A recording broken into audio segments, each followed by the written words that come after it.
Hello friends, આજે આપણે જોઈશું થિયોરમ 1.11। હવે આજના થિયોરમનું સ્ટેટમેન્ટ છે, suppose S is an order set with the least upper bound property. S એ શું છે? ઓર્ડર સેટ છે। કોના સાથે? તો લીસ્ટ અપર બાઉન્ડ પ્રોપર્ટી સાથે। And B subset S B is not empty. B એ શું હશે? એમ્પ્ટી નથી, મીન્સ એમાં એલિમેન્ટ છે જ। And B is bounded below. હવે બી બાઉન્ડેડ બિલો હશે તો બાઉન્ડેડ બિલો હશે તો મેં શું કીધું હતું કે એની લોઅર બાઉન્ડ એક્ઝિસ્ટ થશે। તો હવે let L be the set of all lower bound of B. હવે બી બાઉન્ડેડ બિલો છે તો આપણને એ તો ખબર પડી જ જાય કે એમાંથી લોઅર બાઉન્ડ તો એક્ઝિસ્ટ થશે જ। તો એના માટે આપણને એલ એ એવો સેટ આપ્યો છે કે જે શેનો સેટ છે? આ બીનો જે લોઅર બાઉન્ડ હશે એનો સેટ આપણને આપ્યો છે। તો હવે આપણે પ્રૂફ શું કરવાનું છે કે જે આલ્ફા મળશે એ આલ્ફા એ શું હશે? સુપ્રીમમ ઓફ એલ હશે, જે શું થશે? Exist in S and alpha is equal to infimum of B exist in S. Means કે આલ્ફા જે હશે એ શું હશે? એસમાં સુપ્રીમમ એલ હશે, supremum of L, and alpha એ એસમાં ઇન્ફિમમ ઓફ બી હશે। તો હવે આપણે પ્રૂફ કરીએ કે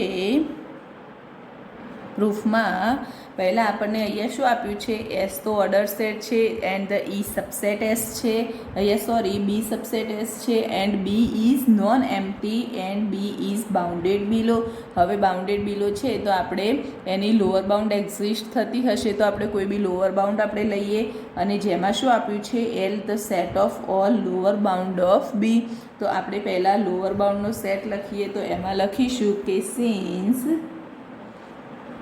L is equal to the set of all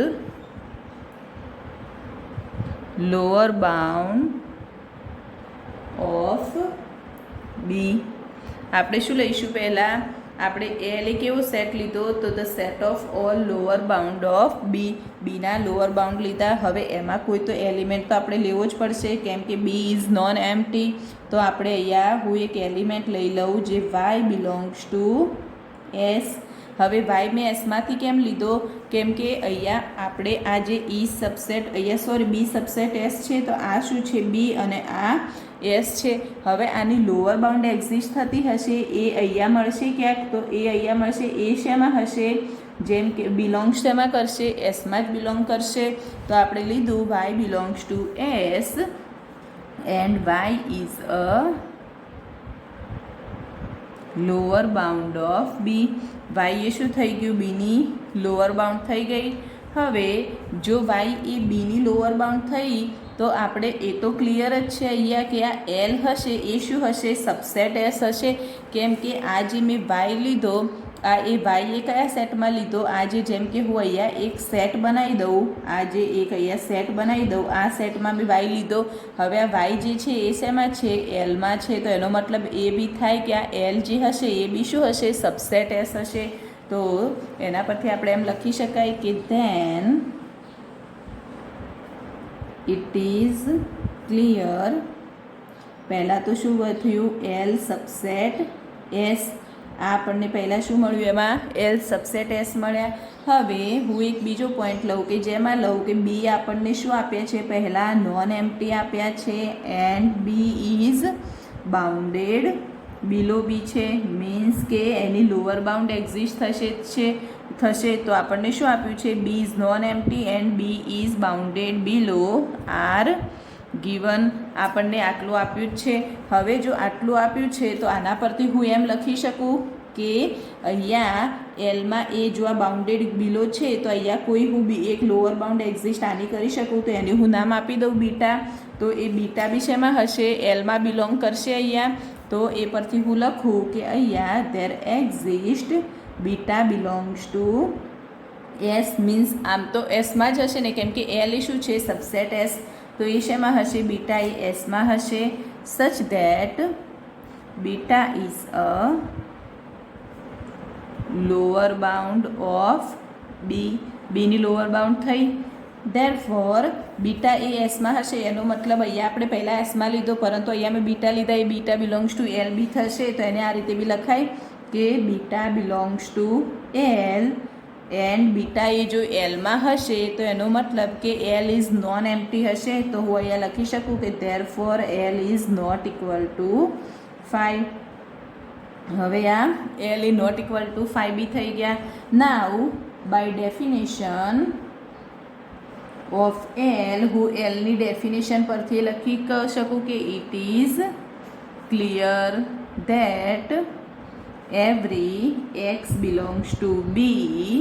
અહીંયા હું પહેલાં તમને સમજાવી દઉં કે અહીંયા શું છે, હું એલની ડેફિનેશન પ્રમાણે અહીંયા લખી શકું કે અહીંયા કોઈ બી એક્સ જે હશે એ હું શેમાં લઉં, બીમાં લઈ લઉં તો એનો મતલબ શું થશે કે એક્સ એ અહીંયા આ બધાના અપર બાઉન્ડ તો અહીંયા જ થશે તો આ એક્સ એ એલનો અપર બાઉન્ડ કહેવાય અહીંયા મળ્યો એ, કેમ કે આ બધા કરતાં એક્સ એ શું છે મોટો છે તો આ એ શું થશે એલનો અપર બાઉન્ડ થશે. તો અહીંયા હું લખી શકું કે it is clear that x belongs to B is an upper bound of L. Therefore અહીંયા શું થઈ જશે કે એલ ઇઝ આ એલ એ અપર બાઉન્ડ હશે એનો મતલબ શું થશે કે એલ ઇઝ બાઉન્ડેડ બિલો કહેવાય અહીંયા, તો એલ ઇઝ બાઉન્ડેડ અબવ કહેવાય. તો અહીંયા આપણે લખી શકાય કેમ કે અપર બાઉન્ડ એક્ઝિસ્ટ થઈ તો શું થશે બાઉન્ડેડ અબવ. તો આને આપણે એ રીતે લખી શકાય કે એલ ઇઝ બાઉન્ડેડ અબવ. હવે આ 3 પોઈન્ટ આપણને મળ્યા 1, 2 એન્ડ 3 જેના પરથી અહીંયા L subset S, L is non empty and L is bounded above. હવે એલ ઇઝ બાઉન્ડેડ અબવ હશે તો S has a LUB property and supremum L exist થશે. તો એ આપણી શું થઈ ગયું એલયુબી પ્રોપર્ટી જે હતી જેમાં પહેલાં એલ અહીંયા જેમ કે ઈ સબસેટ એસ હતો ઈ નોટ ઇક્વલ ટુ 5 હતો એને ઈ હેઝ ઇઝ બાઉન્ડેડ અબવ હતો. અહીંયા આપણે એલ માટે હતું તો એલ માટે તો અહીંયા આપણે સુપ્રીમમ એલ અહીંયા જે સુપ્રીમમ એલ એક્ઝિસ્ટ થશે તો એના પરથી અહીંયા લખી શકાય કે 10 L subset S L not equal to 5 and L is bounded above. આ 3 આપણને મળ્યા since S has a LUB property. હવે એલયુબી પ્રોપર્ટી હશે સો સુપ્રીમમ એલ એક્ઝિસ્ટ થશે આપણે સુપ્રીમમની ડેફિનેશન વાઇઝ. તો અહીંયા એલયુબીની પ્રોપર્ટી વાઇઝ કે સુપ્રીમમ એલ એક્ઝિસ્ટ થશે તો supremum L exist in S અને એને આપણે નામ આપી દઈએ કે કોલ ઇટ આલ્ફા. એને આલ્ફા કહી દઈએ તો આપણને આલ્ફા મળી ગયો is equal to supremum of L કે જે આપણે અહીંયા પ્રૂફ કરવાનું હતું. તો સુપ્રીમમ એ alpha is equal to supremum L exist in S કેમ કે એ શેમાં હશે એસમાં એક્ઝિસ્ટ થશે એટલા માટે. તો આપણે પહેલો એક તો પ્રૂફ કર્યું એક alpha is equal to supremum L માટે. તો એ આપણે જોઈ લઈએ કે પહેલાં શું છે અહીંયા કે એલ એ લિસ્ટ ઓફ લોઅર બાઉન્ડનો આપણે સેટ લઈ લીધો. હવે એલમાં જે લોઅર બાઉન્ડનો સેટ લીધો તો એમાં એક એલિમેન્ટ મેં લઈ લીધો કે જે શું છે y belongs to S is a lower bound of B.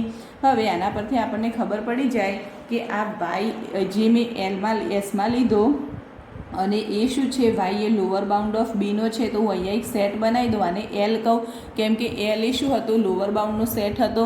તો અહીંયા વાય એ લોઅર બાઉન્ડમાં હશે લોઅર બાઉન્ડનો જે સેટ લીધો એલ એમાં બી હશે એમ કહેવાય. તો આના પરથી એમ કહેવાય કે એલ સબસેટ એસ કહેવાય. તો એના પરથી મેં લખ્યું એલ સબસેટ એસ.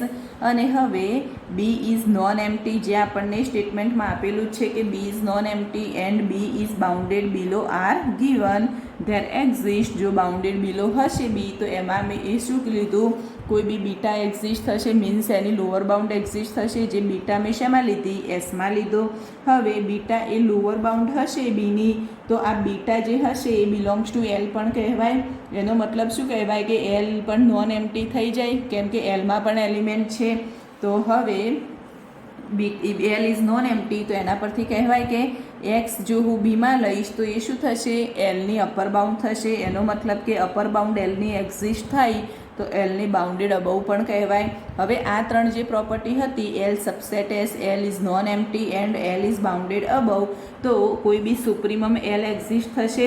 અને આ શું હતું, લીસ્ટ અપર બાઉન્ડ પ્રોપર્ટી, તો એના પરથી આપણે એને આલ્ફા ઇઝ ઇક્વલ ટુ શું કહી દીધું, સુપ્રીમમ ઓફ એલ કહી દીધો. હવે આપણે બીજું શું પ્રૂફ કરવાનું છે, alpha is equal to infimum of B. તો એના માટે આપણે જોઈએ કે એના માટે આપણે એ લખી શકાય કે અહીંયા પહેલાં ઇફ હવે કોઈ એક ગામા લઉં જે શું હશે, આલ્ફા કરતાં નાનો હશે. મીન્સ કે હું અહીંયા આલ્ફા, હા અહીંયા જે આપણે એલ સબસેટ એસ, તો એનો મતલબ શું થયો કે આલ્ફા જે એક્ઝિસ્ટ થશે, કેમ કે એ શું હશે, અપર બાઉન્ડ. તો અહીંયા હું કોઈ બી આલ્ફા લઈ શકું. અહીંયા મેં શું લીધો, અહીંયા જેમ કે મેં આલ્ફા લીધો, હવે અહીંયા આલ્ફા લઈ શકાય. અને આલ્ફા એ શું હશે, ગામા કરતાં તો મોટો હશે. મીન્સ કે હું અહીંયા કોઈ લઈ લઉં ગામા, એ કોઈ બી અહીંયા હશે, તો મેં એ ટાઈપ લીધો કે આલ્ફા લેસ દેન ગામા. તો એના પરથી લખી શકાય કે then by definition of supremum it is clear this gamma is not upper bound of alpha. એ શું થશે, એલનો અપર બાઉન્ડ તો નહીં જ થાય, ગામા એ આના પરથી લખી શકાય ને કે ગામા એ અહીંયા જે ગામા મળ્યો એ એલનો અપર બાઉન્ડ નહીં થાય, કેમ કે અપર બાઉન્ડ તો અહીંયા શું થશે, આલ્ફા થશે, કેમ કે આલ્ફા એ તો ગામા કરતાં મોટો છે, તો આલ્ફા એનો અપર બાઉન્ડ થશે. હવે આપણે આનો નેક્સ્ટ થિયોરમ જે થોડો આ લાંબો છે, તો આ થોડું સમજવા જેવું છે, તો આ નેક્સ્ટ અહીંયા જે નેક્સ્ટ પાર્ટ છે એ આપણે બીજા પાર્ટમાં જોઈશું.